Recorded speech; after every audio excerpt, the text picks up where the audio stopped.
With energy companies pulling back on renewable energy plans, should the UK look at pushing back some of its own green energy targets? No. John, I know you've got strong feelings about this, but I also want to ask you as a business person, because this is BP who's decided that they're going to invest less in renewables and more in drilling for oil and gas. Yeah, absolutely not. I think, first of all, from a business proposition, it's absolutely catastrophic for them in the long term. It's catastrophic for the environment, and it's catastrophic for Britain. I've been pushing with Boris Johnson, first of all, and then Rishi Sunak, and more recently Keir Starmer, to turn Britain into the Silicon Valley of environment and technology. By doing that, and by attracting all the brains from around the world that we can possibly attract into the UK, we would drive huge future GDP growth and much higher paid jobs and wealth for everybody. And that would put the back in Great Britain at the same time as helping to save the planet. And what people don't realise is just how fast this steam train is coming down the tracks. And all these catastrophes, minor catastrophes, that we see around the world, and I only say minor because compared to what's coming, they're minor. They're major for those people that are being hit by them, but that is nothing compared to what's going to happen. And if we're at the forefront of environmental and technology, we'll have export products for the whole world and help to save the planet. But John, where's the issue? Well, let me just... I mean, we kind of already lost that to China. Like, China have already basically become the renewable energy manufacturing centre globally. Again, he's not wrong that it'd be better for the environment. It's not wrong that it'd be good for growth. It's not wrong at all that it'd help increase productive capacity to be able to do so and increase energy abundance and be cheaper and cleaner. These are all facts. I can't believe I'm agreeing with him, but to try and say that we could become the clean energy superpower that will create this market where everyone will come to us, I'm like, well, you think with the current situation in the UK, we're going to be able to export these products cheaper than China can? I think that's probably going to be a little bit far-fetched to me. Hang on, you've got BP saying, presumably getting pressure from their shareholders, because you've got other, and they're in fact not the only company that's pulling back on renewables, but they're looking at other companies that have decided to do more drilling, and they are making more money for their shareholders. So is the issue here corporate greed, as some might see it, or is the issue that there is not enough that is attractive investment-wise about renewables to entice them to do it? It's a mix. It's corporate greed and satisfying shareholder value in the very short term. At least we got here. At least we got to this point where we'll just be like, yeah, it's greed and prioritisation of shareholder value in the short term. As if, like, every single Marxist worth their soul hasn't been saying this for the existence of capitalism. And it's interesting, he goes, well, it's greed and the prioritisation of short-term shareholder value. Weird, because the company we're talking about here is British Petroleum, BP. The reason why it's called British Petroleum is because it used to be owned by the British state, having had its name changed from the Anglo-Iranian Oil Company. But our government wanted that shit so bad, we cooed an elected representative in Iran to keep it.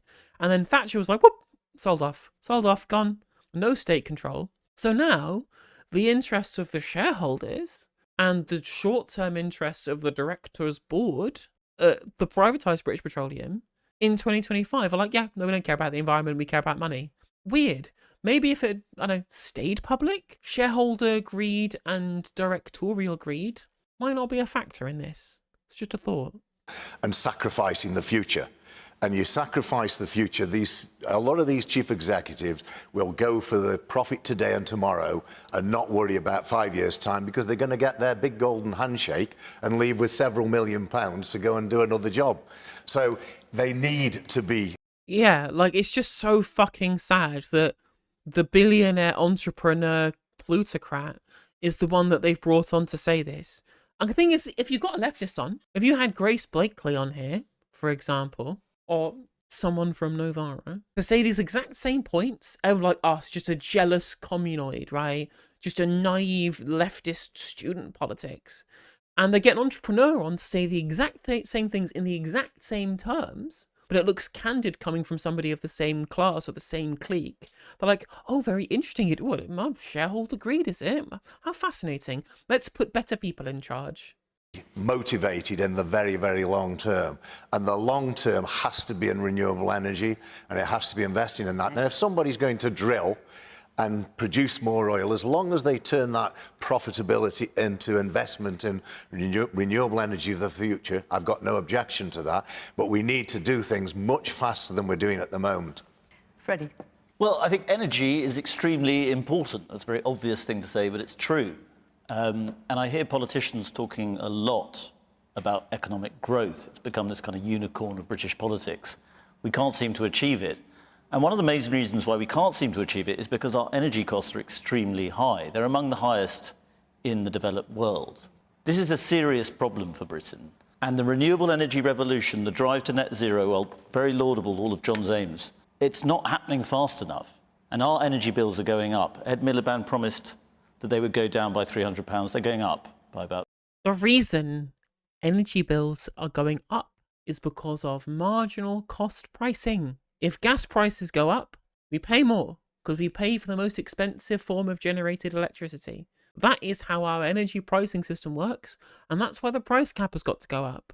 If we got rid of gas out of our energy mix, we would bring the prices down. That's the problem. And the government could get rid of marginal cost pricing immediately. They could do it overnight, flick of a switch, and the prices of energy could come down. Won't do it because it's profitable for the renewable energy companies that they want to entice to invest. When they could just be doing 100% public investment in new energy, in new publicly owned green energy, and don't have to worry about whether or not the green energy sector is profitable or attractive to private companies to invest by fleecing us for our bills first. And any profits that were generated by these local or publicly owned energy projects could be put into either making bills cheaper or more investment in increasing supply. About £300, and they're probably going to keep going up because we cannot bring down energy prices. And net zero, while laudable, I think is pushing us towards net zero manufacturing, net zero growth. The only thing that isn't net zero is energy bills, which are going up a lot. So you're... How would net zero mean less growth? If you're building, if you're investing, if you're doing green projects, if you're building new capacity for energy, you're a supply-side economist, aren't you? You work for The Spectator. You've been part of the Chicago boys' sphere of influence in British politics as somebody who works for The Spectator. You know that increasing the supply of the commodity is a pro-growth measure. Or what's the state doing? Oh, well, it's not proper supply-side economics, is it? We need to massively deregulate everything, so the only thing that increases the supply of goods and services is private companies making money out of those goods and services. You're saying part of the problem is we're not moving fast enough. So do you think actually, I mean, half of the question is should we pull back on our renewable, on the push for net zero? Do you think we should be going faster, or do you think actually we should be doing less in terms of net zero? I think we might actually, for once, take a leaf out of what the Trump administration's doing, which is an all-of-the-above approach. So they will drill more. We have lots of reserves of gas. We have the North Sea, which we're shutting down, which is economically quite suicidal, I think. All of the above. If renewable energy works, let's do it. Let's invest in it by all means. But we have to do something about the fact that our energy is extremely expensive. I can see, Maya, you're shaking your head there. Yeah, I think this question, that the two parts of this question are really important. The first is that what BP have announced this week is a really good example of why you do not leave an energy transition that is essential in the context of a climate crisis to the exact fossil fuel companies that got us into this mess and that care about shareholder profits above all else.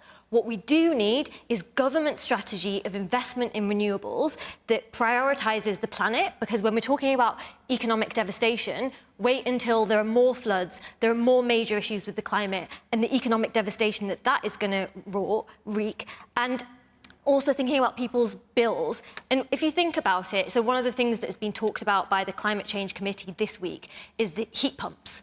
And when you look at heat pumps, they're too expensive for the pace of change that is needed. And I wonder who of us doesn't want stable prices, warm, insulated homes, but the issue is people lack the capital. We need the people who can borrow money cheaply, which is government, to be investing far more in heat pumps. The CCC, which is the Climate Change Committee, in the past year, they've said that 60,000 heat pumps have been fitted. By 2035, to meet our climate change commitments, that has to be 1.5 million. And yet the government, which said that they were going to pledge more money to heat pumps, have not allocated that. So where do you want that? So you're talking about the government can borrow more because the government borrow more cheaply. Absolutely. Certainly, perhaps more cheaply. And again, it's a supply-side policy and pro-growth, therefore you would pay it down at a higher rate than the interest payments would be on the bond. It's very, very simple public accounting in terms of how you're going to finance these projects. Very reasonable to do so. And the rest of us. So what, you want them to increase the deficit, or do you want them to cut the budget for other things? I think they can either Increase the deficit? No. Gods. Increasing the deficit, yes. Increase the deficit. Spend on productive investments, yes. Please do this. Please do spend more money on increasing supply. Like, this would be a really good way of spending new money from the government, both on heat pumps or on publicly owned energy generation, like I was saying before. This thing they said they were going to do to the tune of £28 billion per year for 5 years, until that all got cut back to, we'll ramp up to it and then we won't do it. It's been stood down as an election commitment. Because that's what we should be doing. Because it's all incredibly high reward. Our margins are high. You make back the government's money and then some. You can invest in putting bills down or building more capacity. Yet we won't do that, will we? No. We'll still leave it open for the profiteers and the greedy shareholders and directors to cream money off the top, because instead of doing £28 billion of investment every single year, no. Rachel Reeves spoke to this green finance guru at the World Economic Forum, and she said, no, public investment, that's communism. We need to get the green finance sector involved, and you can't be spending that much public money. No, public money, that's bad. How about you de-risk our private investment so we can make loads and loads of money, and the government can cough up to ensure that those returns last forever? When it could be all publicly owned, and we'd have full control over how these projects work, full control of where the money is spent, and we would have full control over the kind of projects we're looking for. They borrow more, or they can tax the wealthiest in this country. There's plenty of money to go around in Britain. And when we're talking about the hard choices is that we're facing a planet on fire. This government said that they were going to abide by climate commitments. Rachel Reeves said she was going to be the Green Chancellor, and that all went out the window as soon as they came into power. They said they were going to hit the ground running, and what have they done on climate? So little. It is a complete abdication of responsibility. And they talk about future generations, but they're really not caring about what is going to happen to our young people. You're not caring. But have you heard that young people don't vote, and yet people who work in the petrochemical industry bought Keir Starmer a pair of glasses? About young people. They No, I don't think that's abdicated all I responsibility. don't think that's right. I think we need to accelerate the growth towards renewable energy. If you look at the 2024, according to the CBI, the growth in the net zero sector was 10%. That's the kind of growth rate that we need across our entire economy, but we're seeing it in the renewable energy sector. So how do you encourage companies to do it then? You've got BP, who are reining back on renewables, as we said. You've got another company, Equinor, has done the same. Shell, they've also reined back on it. There's clearly, whatever's happening, and maybe this is something that the government cannot do anything about, but they certainly don't seem to be encouraged to move in that direction.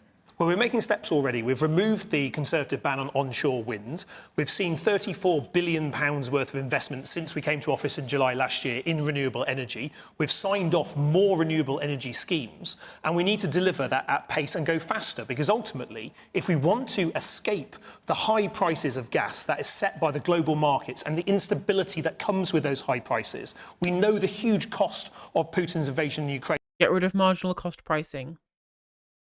Marginal cost pricing, still there, still making bills expensive.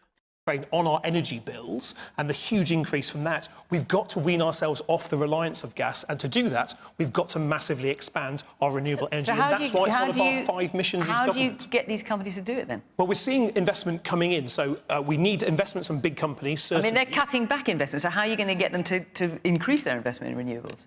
Well, I think we've got to make it more attractive. And that's what we are doing by removing some of the regulation that blocks onshore wind. And the thing that I do want to know is why even the small commitments that you have made, for instance, in relation to heat pumps, you said you double what the previous government were going to be putting into that scheme. And we are nearly a year in, and there isn't even any talk of spending allocation. There's no spending review in terms of where that money is going to come from, when it's going to come. And so when you talk about being a government that is bold and that is going to hit the ground running, where's the action?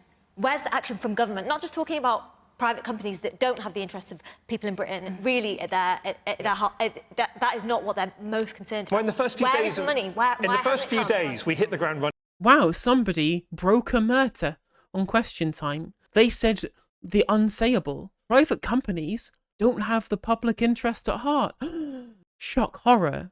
Because of course they don't. They never have done. There is no social conscience in any private enterprise, because they are driven primarily by driving shareholder value, because that's their fiduciary responsibility. Independent thought alarm. But of course, she wants the government to do something, which, as we all know, is communism. We lifted the ban on onshore wind. But that money, generated more investment in onshore wind, precisely what we need. The money the government said it was going to commit, where is it on heat pumps? The extra money, where is it? Well, we'll be seeing more funding set out when the spending review reports later this year, and that's where the investment will need to come from. Let me, because Alicia hasn't spoken yet, and I just want to bring the audience, and I'll come to you. Yes, the man here in the blue sweater. Hi, an alternative to renewables is nuclear that still allows energy independence and net zero targets, yet the competition for small modular reactors seems to be taking an age. Why is that? All right, we'll come to a man at the back. I think that was a very important point. OK, now I'm going to come to... I'm just going to hear a few more I think we've got to points. be mindful of the secondary impacts of renewables. I mean, the government we're talking about, you know, you've released, you've enabled onshore building of wind turbines. I'm somebody who used to work in the renewable sector, so I applaud, you know, the increased use of them. Why are we not legislating to do smarter schemes? Why are we putting solar panels on pristine farmland? Agricultural land. Think how many warehouses, how many factories we drive down next to the motorways.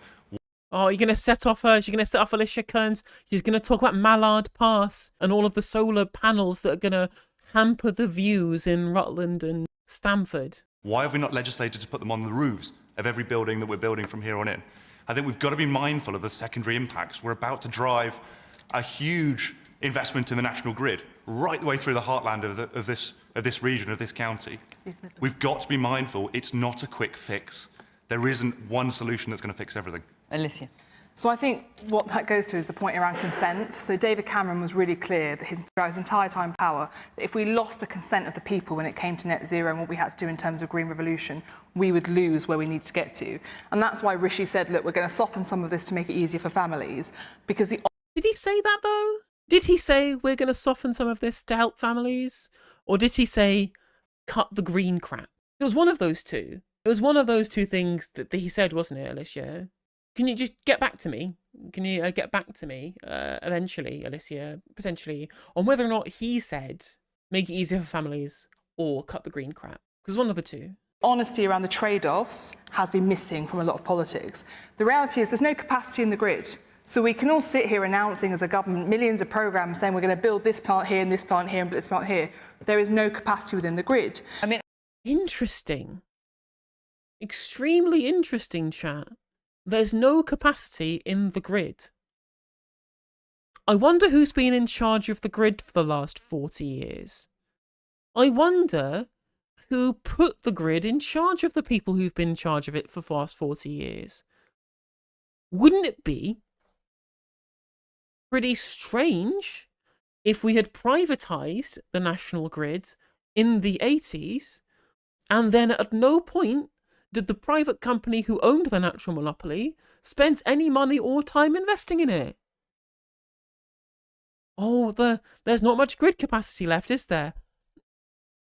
Also weird in the same way that we haven't had any new reservoirs since 1992. I wonder if anything similar happened in our water sector in that period. Answers on a postcard, please. And obviously, the Conservatives could have put some more capacity in the grid. So we worked really hard on it. It's going to take a lot of time.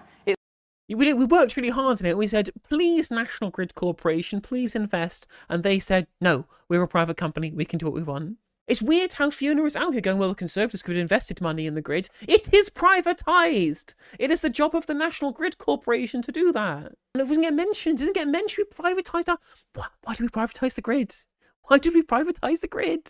Please, I am but small bean government. Please, private company, do some investment. No. Well, okay then. We worked really hard though, chat, honest. It's not straightforward. So, for example, one of my constituents is redesigning the entirety of how we're going to get all the energy, for example, from sea onto land. But it's a 15-year project. It takes an incredible amount of time. And but do you think Kemi Badenoch was right, your leader, when she said we pledged net zero by 2050, but we had no plan? No, because I think there was a plan. If you look at the ways in which we've tried to do things, I think, look, she and I have obviously different experiences of looking at this. I've spent a lot of time looking at my local constituency because we are one of those ones who's having 2,100 acres of high-quality agricultural land absolutely covered over in the supposed show-off of the first week of Labour government, where they signed off thousands of pages worth of stuff without even having considered it. We need to be quite serious about this. Solar... What's interesting as well is that her opposition that she gives to the Mallard Pass solar farm in her constituency. She says, well, some of the parts are coming from China, which are coming from Xinjiang, so might have slave labour involved. You know, a valid concern, which could be assuaged by trying to alter the deal somewhat in terms of where these solar panels come from with China. But it's funny that she just instantly starts caring about this stuff when it's a solar farm in her constituency full of NIMBYs. I'm not saying this is an excuse or anything, but might be. Takes a lot of time because every time someone tries to build a pylon, we first have to wait for the National Grid to decide they want to invest private money and then spend 5 years waiting for every local council to approve it. And every local MP. Let's not let Adrian Ramsey get out of this scot-free. The World Bank has just said that we are the second worst suited country in the world for solar. So why are we investing in solar and wind? Crack on. I actually think wind turbines are quite beautiful. I know probably no one else on earth agrees with me, but we need to be focusing on what works. But we cannot have a religious fervour when it comes to this. We have to be honest about this. I also have concerns about the fact that we seem to be quite happy to ignore the slave labour within so many of the solar supply chains, and we're just cracking on building it. That's really not okay. But one of the things I managed to secure from my government, because I was really tough. Oh, well, looking forward to you wanting to ban Coca-Cola then. We're going to ban computers because of coltan? As a camera equipment that uses coltan, right? Either way, there's slave labour in every supply chain. It's just weird how the slave labour of the supply chains in the constituency that she represents that's having a solar farm they don't want for NIMBY reasons, that she suddenly has such a problem with. On them about this was a commitment to protect more agricultural land and to build on roofs and car parks and all these sorts of things. And that was scrapped as soon as the new government came in. And that was really frustrating to me because I'm seeing the impact.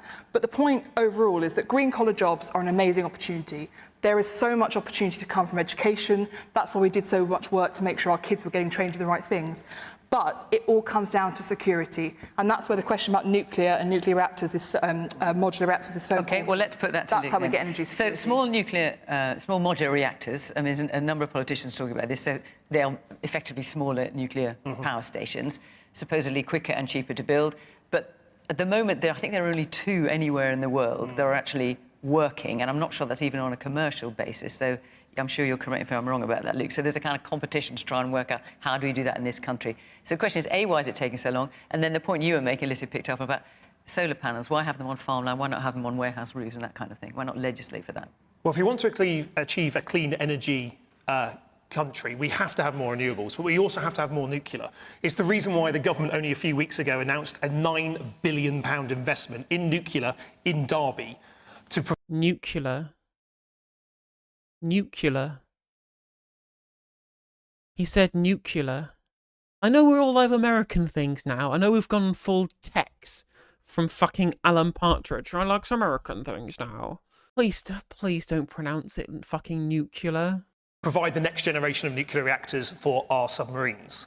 These Royal Navy submarines will be using Derby-built reactors. But that's that will be the basis. That's not energy. That's not energy security. That's defence security. It absolutely is the jobs that build nuclear, and it's the supply chain. It creates 1,000 jobs in Derby, 4,000 additional roles. Yeah, but the question is about small modular reactors that can supply energy for our domestic use. And that's why the investment in the nuclear sector. So it's not, the nuclear sector is not built as to, hey, there's a small modular reactor business over here and there's nuclear over here. It's one ecosystem. The investment in the nuclear ecosystem is absolutely essential to build the research and development, in particular to build the skills. Because we haven't invested enough in nuclear skills for far too long. That means that people with nuclear skills can earn a very pretty penny because there's not enough for them to go round. By building more nuclear skills, more FE colleges, creating the skills for nuclear, more universities.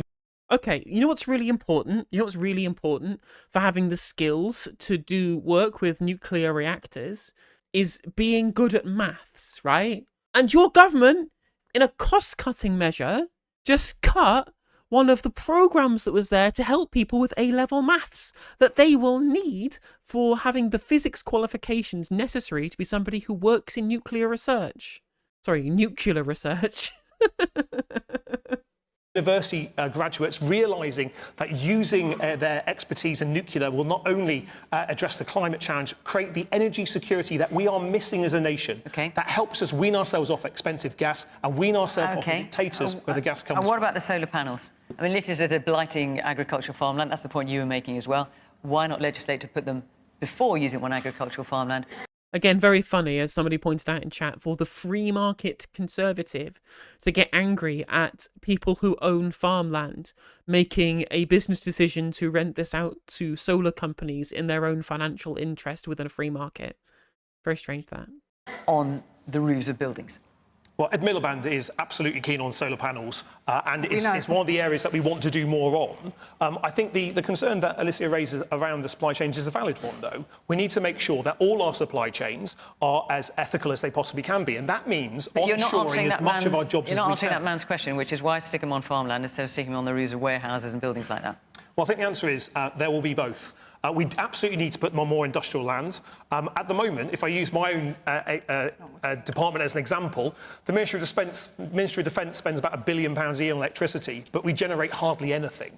And so we need to generate more electricity. That creates more energy security, that creates more jobs, that helps put more money on the front line. And so it is about and, not or, in this respect, because if we are to move to that clean energy by 2030, that mission, one of Labour government's 5 core missions, we're going to need to make sure that we're investing in nuclear, in wind, onshore and offshore, and more solar as well. But forgive me, the policy isn't working because, for example, the solar plant in my constituency, so 50% of all solar applications in the country are Lincolnshire and Rutland, so just not far from here at all.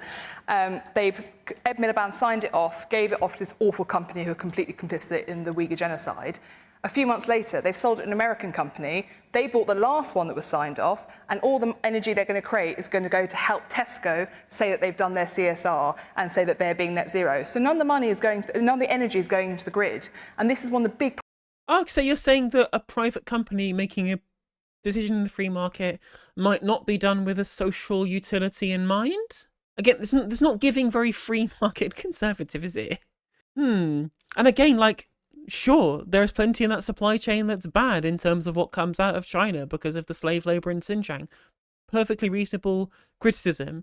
But why is it specifically about this supply chain they have such a problem with when this kind of slavery is part of loads of supply chains?